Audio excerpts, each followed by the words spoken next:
کی محمد سے وفا تو نے تو ہم تیرے ہیں، کی محمد سے وفا تو نے تو ہم تیرے ہیں، یہ جہاں چیز ہے کیا لوح و قلم تیرے ہیں، یہ جہاں چیز ہے کیا لوح و قلم تیرے ہیں۔ ہم کون تھے، ہم کیا ہیں، ہمیں کیا ہونا چاہیے تھا؟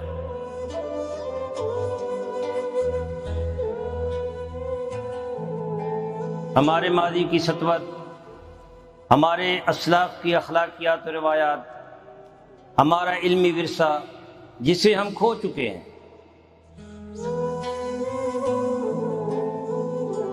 اس عظمت رفتہ کی بحالی کے لیے دیکھیے پروگرام نمود سحر۔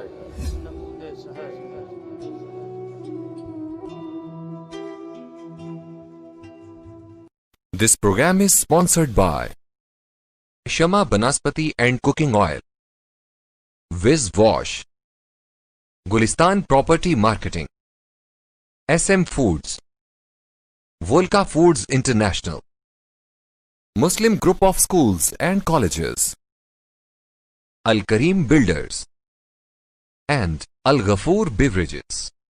بسم اللہ الرحمن الرحیم۔ السلام علیکم ناظرین، آپ دیکھ رہے ہیں پروگرام نمود سحر اور میں ہوں ڈاکٹر محمد حسین آزاد۔ آج ہم ماہ محرم کے حوالے سے فکر حسین اور عصری تقاضے موضوع لے کر آپ کی خدمت میں حاضر ہیں۔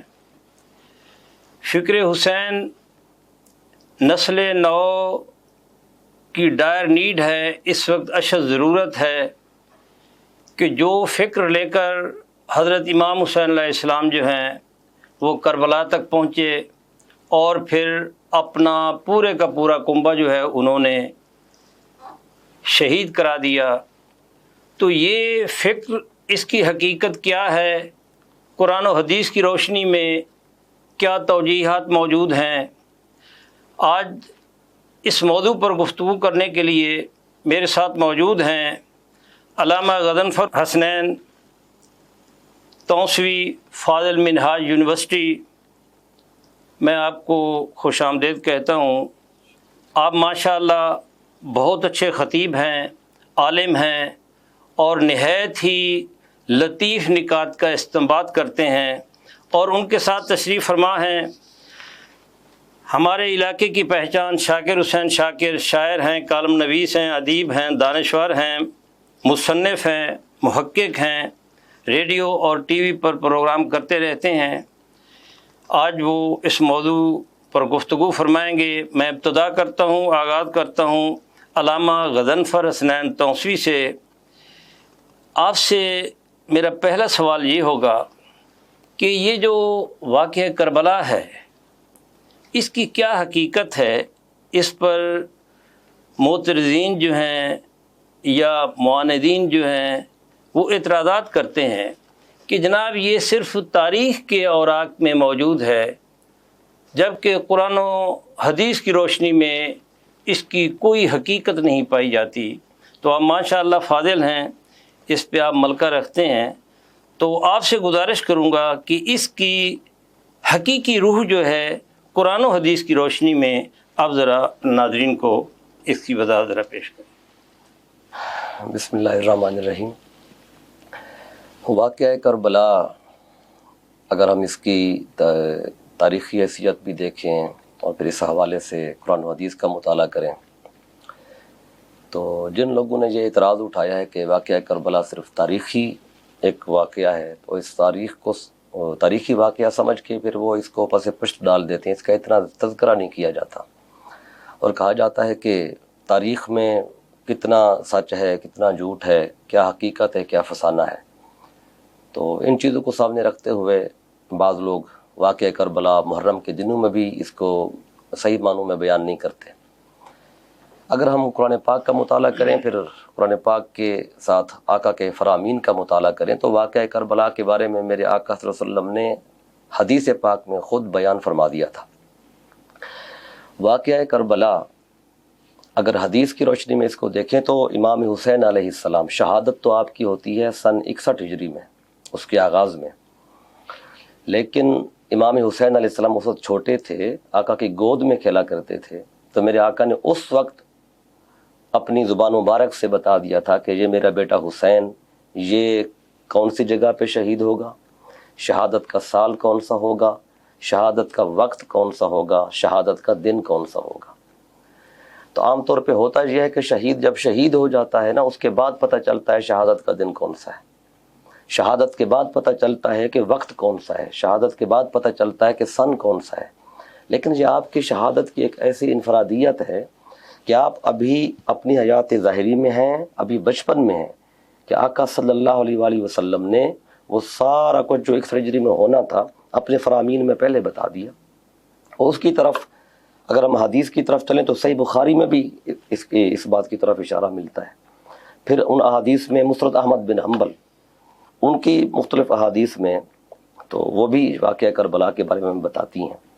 پھر جامع ترمذی کو اگر ہم پڑھیں تو اس میں شہادت کے بعد امام علی مقام کا سر مبارک تشت میں رکھ کے جب ابن زیاد کے دربار میں لایا گیا، یہ بھی صحیح بخاری میں ملتا ہے۔ اور انس بن مالک رضی اللہ تعالیٰ عنہ آپ اس کو آگے بیان کرنے والے ہیں۔ تو شہادت سے پہلے، شہادت کے وقت اور شہادت کے بعد، یہ سارے کا سارا، یہ ساری بات آقا کی حدیث کے اندر موجود ہے۔ اب اگر کوئی یہ کہ جی یہ تاریخ ہے، تاریخ کی طرف تو ہم جائیں گے، ضرور جائیں گے بعد میں، لیکن پہلے آقا کی حدیث کو دیکھیں گے۔ تو میرے آقا صلی اللہ علیہ وسلم نے امام علی مقام کی شہادت کو اتنا بیان کر دیا تھا کہ صحابہ کرام رضی اللہ تعالی عنہم اجمعین، یہ ان کی زبان پہ یہ جملہ عام تھا کہ امام علی مقام فلاں جگہ پہ شہید ہوں گے، فلاں دن ہوگا، فلاں سال ہوگا۔ یہ وجہ ہے کہ حضرت ابو ہریرہ رضی اللہ تعالیٰ عنہ تو یہ سن 61 ہجری کے آغاز سے اکثر یہ پناہ مانگا کرتے تھے۔ اور جب ان سے پوچھا کہ آپ کیوں پناہ مانگتے ہیں تو انہوں نے یہ کہا کہ اپنی طرف سے پناہ نہیں مانگتا، بلکہ میرے آقا نے فرمایا تھا کہ تم سب سن 61 ہجری کے آغاز سے پناہ مانگو۔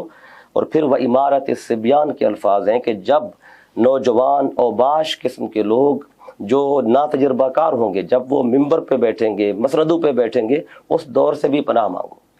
پر ابو ہریرہ یہ دعا کرتے تھے اور اللہ کی بارگاہ میں یہ عرض کرتے تھے، باری تعالیٰ اللہم لا تدرکنی کہ باری تعالیٰ مجھے وہ جو سن ہے 61 ہجری کا وہ میری زندگی میں مت لا۔ تو محدثین کہتے ہیں، اس پہ ابن حجر اسقلانی بھی لکھا ہے فتح الباری کے اندر، امام عینی نے بھی لکھا ہے فتح القاری کے اندر کہ اللہ تعالیٰ نے فاستجاب اللہ دعا ابو ہریرہ، تو اللہ نے ان کی دعا قبول کی۔ اور یہ سن 61 ہجری سے پہلے 59 ہجری میں 1 سال پہلے اس واقعے سے یہ وفات پا گئے۔ تو جب یہ مدینہ کی گلیوں میں چلتے تھے، حدیث پاک میں، یہ بھی صحیح بخاری کی حدیث پاک ہے، مدینہ کی گلیوں میں جب چلتے، بازاروں میں چلتے تو بلند آواز سے یہ پناہ مانگا کرتے تھے کہ اعوذ باللہ من رأس ستین و عمارت الصبیان، کہ باری تعالیٰ میں تجھ سے سن 61 ہجری کے آغاز اور عمارت الصبیان، لونڈوں کی جو حکمرانی ہوگی، اوباش قسم کے جو ہوں گے، جو ناتجربہ کار ہوں گے، تو ان کی جو حکمرانی ہے میں اس سے بھی پناہ مانگتا ہوں اور 61 ہجری کے آغاز سے بھی پناہ مانگتا ہوں۔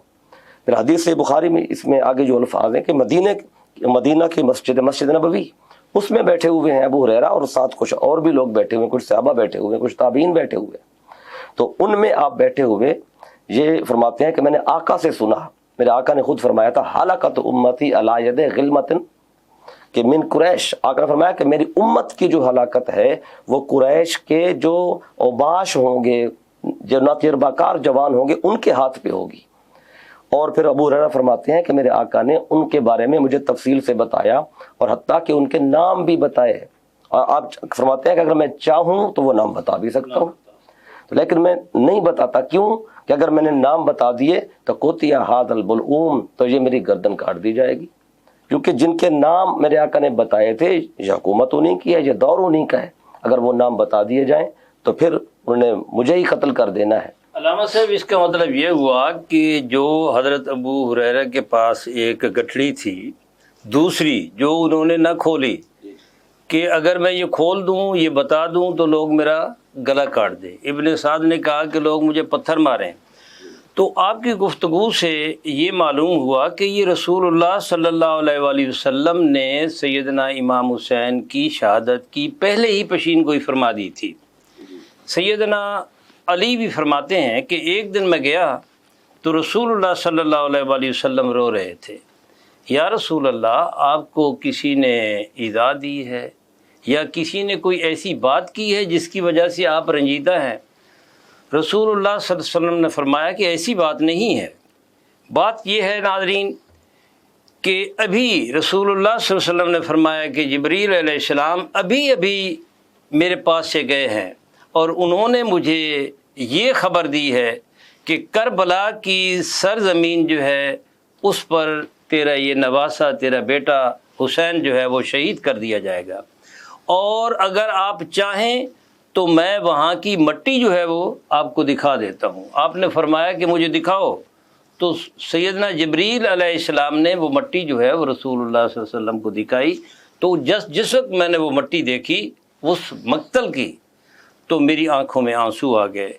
تو شاکر حسین شاکر، اس کا مطلب یہ ہوا کہ یہ کوئی ایسی داستان نہیں ہے کہ جو محض تاریخ میں ہے، یہ ایک ایسی حقیقت ہے کہ جس کو رسول اللہ صلی اللہ علیہ وآلہ وسلم کی زبان مبارک سے بیان کر دیا گیا. تو آپ اس پر تھوڑی سی روشنی فرمائیں.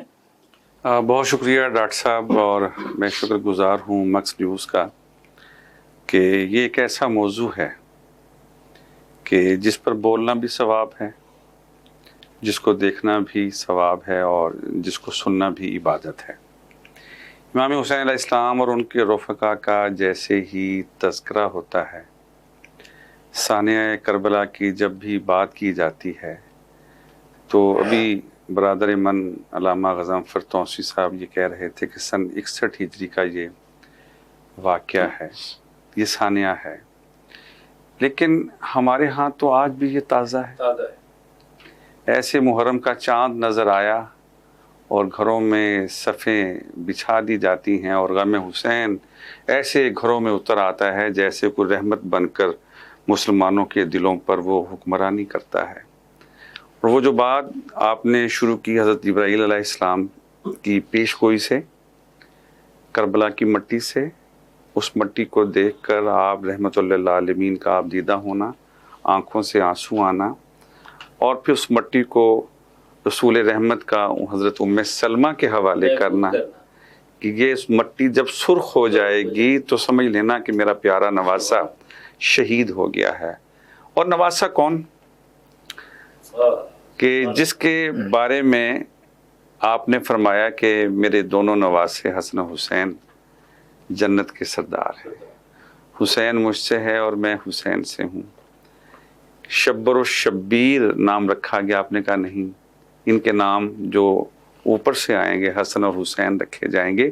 یہ میں ایک محبت کا اظہار بتا رہا ہوں کہ جس ہستی کو ہم وجہ تخلیق کائنات کہتے ہیں، ان کو یہ ہستیاں کتنی پیاری ہیں.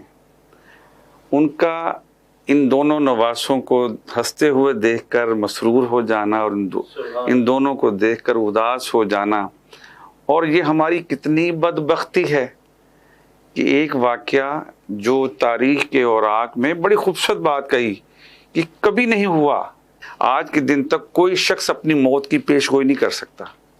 کوئی بتا سکتا ہے کہ اس کی موت کب آئے گی، لیکن یہ واحد ثانیہ ہے کہ جب حضور پاک نے یہ بتا دیا تھا کہ 10 محرم ہوگا، 61 ہجری ہوگی، عصر عاشور ہوگا، اور آپ کا سر مبارک سورہ کہف کی تلاوت کر رہا ہوگا، اس سے بڑھ کر اس ثانیہ کی حقیقت کو ہم کیا عرض کریں.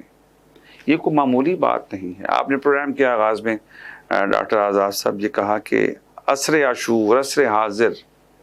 میں سمجھتا ہوں کہ جو ہمارے ہاں اس وقت آپ بات کرتے ہیں ہماری زندگیوں کی اور موجودہ افرتفری کی، پریشانیوں کی، آپ ذرا ایک لمحے کے لیے میدان کربلا میں جا کر تو دیکھیں. ایک استغاثہ ہے شہادت کے وقت، آخری قربانی دے کر شہزادہ علی اصغر کی، یہ آخری قربانی ہے کربلا کے میدان میں. اس سے پہلے تمام عزیز و اقربا قربان ہو چکے، جوان و بوڑھے، بیٹا، بھتیجا، بھانجے، کس کو مطلب ہے کہ اس کربلا کی مٹی نے اپنی آغوش میں لیا. اور جب حضرت علی اصغر کو، شہزادہ علی اصغر کو شہید شہادت کے بعد ایک ہی صدا آئی، حل من ناصر ینصرنا، کوئی ہے جو میری مدد کو آئے. اور یہ استغاثہ تھا اس ذات بابرکات کے لیے کہ جس کے لیے انہوں نے اس وقت بھی نماز پڑھی. یہی ہے وہ پیغام عصر عاشور کا، عصر کربلا کا، کہ آج کا جو پیغام ہے وہ یہی ہے. یہ بحث تو ڈاکٹر صاحب بہت پیچھے چلی گئی کہ یہ ثانیہ ہے، ہوا بھی تھا، یہ نہیں ہوا تھا، تاریخ کے واقعات میں ہے. یہ بالکل میں کہتا ہوں سطحی بات ہے. اب بات یہ ہے کہ ہمارے ہاں ہماری زندگیوں کا جو تعین ہے، ہماری آخرت کا جو تعین ہے، وہ اس انداز سے ہوگا کہ جو ان سے محبت کرے گا، حضور پاک کا کیوں قبلہ یہی ہے نا کہ جس نے ان کو عزیز رکھا وہ مجھے عزیز رکھے گا. جو ان سے محبت کرتا ہے ان سے میں محبت کروں گا. حسین مجھ سے ہے، میں حسین سے ہوں. اور بی بی فاطمہ سلام اللہ علیہ سے کہا کہ ان کو رلایا نہ کرو، مجھے تکلیف ہوتی ہے. اس سے بڑھ کر پیار. اور دیکھیں پھر نسبت کیا ہے کہ آپ کی بیٹی آتی ہیں اور آپ کھڑے ہو جاتے ہیں اور ان کی اولاد ہے. یہ تمام تر زندگیوں کا ضابطہ حیات ہے. کسی کے دامن میں اللہ تعالیٰ نے بیٹی جیسی نعمت دے دی تو کہا کہ اس کی تربیت کے لیے حضرت فاطمہ سلام اللہ علیہ کی طرف جاؤ. کسی کے پاس بیٹا ہے تو اسے کہا گیا کہ حسن حسین کی تربیت جیسے حضور نے کی. کہا نا نماز پڑھتے ہوئے آ کے سوار ہو گئے. صحابہ کرام نے کہا کہ دیکھیں سواری کیسی ہے. اس نے کہا سواری کو چھوڑو، یہ دیکھو سوار کیسی ہے. یہ چیز ہے. اور سجدہ لمبا کر دیا، ایسا سجدہ لمبا کیا جب تک وہ اترے نہیں. آپ عبادت کرتے رہے اور سجدے کا بدلہ اس میدان میں ادا کیا کہ وہ سجدہ آج تک اس سجدے کا قرضہ ہم اتارتے ہیں. جب ہم 5 وقت کی نماز پڑھتے ہیں نا، وہ نماز بنیادی طور پر وہ قرض ہے جو قرض ہم پر امام حسین علیہ السلام نے اس وقت چڑھایا تھا جب وہ نماز پڑھ رہے تھے. رسول رحمت ان کے کندھوں پر سوار ہوئے اور انہوں نے کہا کہ آئیں میدان کربلا میں اپنے نانا کی نماز بچاتا ہوں، میں نانا کا دین بچاتا ہوں. اور پھر وہ جو جملہ ہے قبلہ آپ اس کی تائید کیجئے کہ مجھ جیسا تجھ جیسے کی بیعت. دیکھیں ذرا، یہ ہے فرق خانوادے کا. ایک کا تعلق بنتا ہے حضور رحمت سے اور دوسرے کا خاندان آپ کو معلوم ہے. بے شک ایسا ہے. یہ ہے وہ بنیادی بات. اس کا مطلب شاکر حسین شاکر یہ ہوا کہ یہ وہ خانوادہ ہے، یہ وہ شہزادے ہیں کہ اگر آپ کی پشت مبارک پر بیٹھ گئے تو سجدے سے سر نہیں اٹھاتے. جن کا باپ ایسا علامہ صاحب کہ آپ فرمائیں کہ ان کا دیکھنا عبادت، ان کا ذکر عبادت، اور ان کے بیٹے جو ہیں ان کے بارے میں فرمایا کہ یہ جنت کے سردار ہیں، اور ان کی ماں جو ہے ان کے بارے میں فرمایا کہ یہ میرے جگر کا ٹکڑا ہے. اب ان میں سے جس کسی کو کوئی ایذا دے گا تو وہ مجھے ایذا دے گا. اس کا مطلب یہ ہوا کہ یہ ایک ایسا خانوادہ ہے. لوگ کہتے ہیں کہ اور بھی تو شہداء ہیں، سید الشہداء امیر حمزہ بھی ہیں، بدر و حنین کے شہداء بھی ہیں، حضرت عثمان غنی ذوالنورین کو بھی کتنے دن پیاسا رکھا گیا، ان کو بھی شہید کیا گیا. تو علامہ صاحب اس پر تھوڑی سی روشنی ڈالیں کہ صدیاں بیت گئیں لیکن امام حسین کا غم جو ہے آج بھی آنکھوں میں آنکھیں نمناک نہیں اشکبار ہی رہتی ہیں، دل روتا ہے. تو اس کی کیا وجہ ہے؟ آخر یہ واقعہ، اس واقعہ کو ثانیہ تو کہا ہے، حادثہ بھی کہا ہے، آج تک کسی مورخ نے اس کو جنگ کا نام نہیں دیا. یہ بھی علامہ صاحب ایک بڑی غور طلب بات ہے. تو آپ سے گزارش کروں گا کہ آپ تھوڑا سا اس پر روشنی ڈالیں کہ آخر کیا وجہ ہے کہ صدیاں گزر جانے کے باوجود جو ہے حضرت امام حسین کی شہادت جو ہے وہ ہر وقت تازہ ہوتی ہے. بسم اللہ الرحمن الرحیم. ایک منفرد جی انفرادیت، آپ کی شہادت کی انفرادیت کے مختلف پہلو ہیں. ان میں ایک پہلو یہ بھی ہے کہ آپ سے پہلے بھی شہید ہو چکے تھے، کافی صحابہ میں سے شہید ہوئے، پھر امیر حمزہ ہیں پہلے بھی شہید ہو چکے، تو وہ بھی اسی خاندان نے کلیجہ آقا کی حیات ظاہری میں صحابہ کرام شہید ہوئے. پھر آقا کی حیات ظاہری کے بعد جو خلفاء راشدین کا دور گزرا اس میں بھی جنگیں ہوتی رہیں اور شہادتیں ہوتی رہیں، لیکن جتنا چرچا، جتنا شہرہ آپ کی شہادت کو ملا وہ کسی اور کی شہادت کو نہیں مل سکا. اس کی جو مختلف وجوہات ان میں سے ایک خاص وجہ، اللہ کے ہاں جن کو پذیرائی پسندیدگی کا شرف ملا، جی وہ جتنا ان کو ملا اور کسی کو نہ ملا، وہ نہیں ملا کسی کو. اس میں ایک تو قرآن مجید سے پہلی بات عرض کرتا ہوں. قرآن پاک میں اللہ تعالیٰ نے جب شہید کی بات کی نا تو اس کی شہادت اور اس کی زندگی کی بات کی. سورہ البقرہ میں فرمایا وَلَا تَقُولُوا لِمَن يُقْتَلُ فِي سَبِيلِ اللَّهِ أَمْوَاتٌ بَلْ أَحْيَاءٌ وَلَٰكِن لَّا تَشْعُرُونَ. فرمایا جو اللہ کی راہ میں قتل کر دیے جائیں انہیں مردہ مت کہو، وہ زندہ ہیں، تمہیں ان کی زندگی کا شعور نہیں ہے. تو جب کوئی شہید شہادت کے درجے پہ پہنچ جاتا تھا تو یہ آیہ کریمہ جو تھی یہ شہید کے گھر والوں کو تسلی دیتی تھی کہ تم نے پریشان نہیں ہونا، یہ زندہ ہے. کوئی بھی شہید ہوتا تو یہ آیت تسلی دیتی تھی. آقا کے حیات ظاہری میں کوئی شہید ہوا، اس آیت نے تسلی دی. حیات ظاہری کے بعد کوئی شہید ہوا، قرآن پاک کی یہ آیت تسلی دے رہی تھی کہ وہ زندہ ہے. لیکن اکثر یہ آیت سوچتی تو ہوگی نا کہ قیامت تک میں ہی گواہی دیتی رہوں گی کہ شہید زندہ ہے، یا کبھی کوئی شہید بھی کہے گا کہ میں سچی ہوں. جی کبھی کوئی شہید بھی کہے گا کہ میں سچی ہوں. ناظرین یہاں وقفہ ہوا چاہتا ہے، وقفہ کے بعد جو ہے پھر آپ کی خدمت میں حاضر ہوتے ہیں. تب تک آپ ہمارے ساتھ رہیے گا.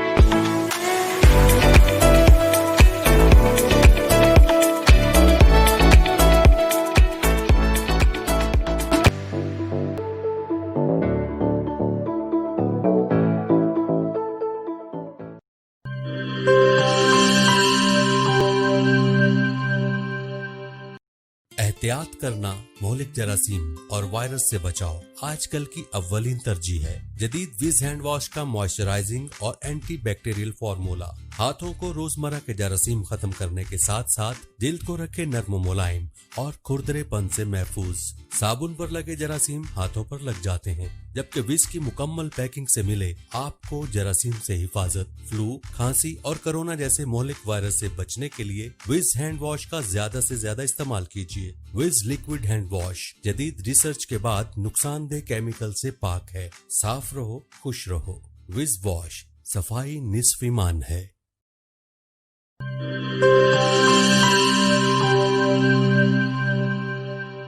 بولے دل کی بولیاں، ذائقے کی زبان ہے شمع.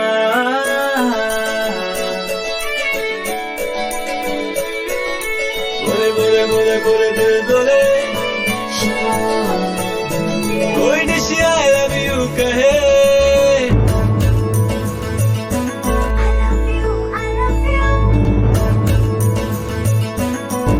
کوئی مس یو کا سگنل بنے، روز شمع کی ہو میں پھر رونق بنے پیچھے بل. بولے دل کی بولیاں، ذائقے کی زبان ہے شمع. ابھی ممی کا ہے یہ دعا،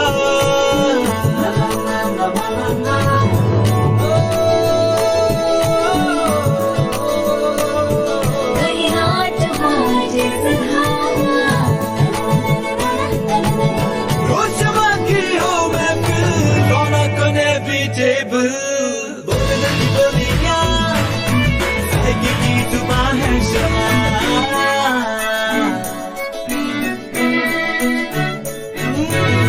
تکرار بھی یہی پیار بھی، تکرار بھی یہی پیار بھی، یہی جیت بھی یہی ہار بھی. تکرار بھی یہی پیار بھی، یہی جیت بھی یہی ہار بھی. روز شمع کی ہو میں پھر رونق بنے پیچھے بل. بولے دل کی بولیاں، ذائقے کی زبان ہے شمع.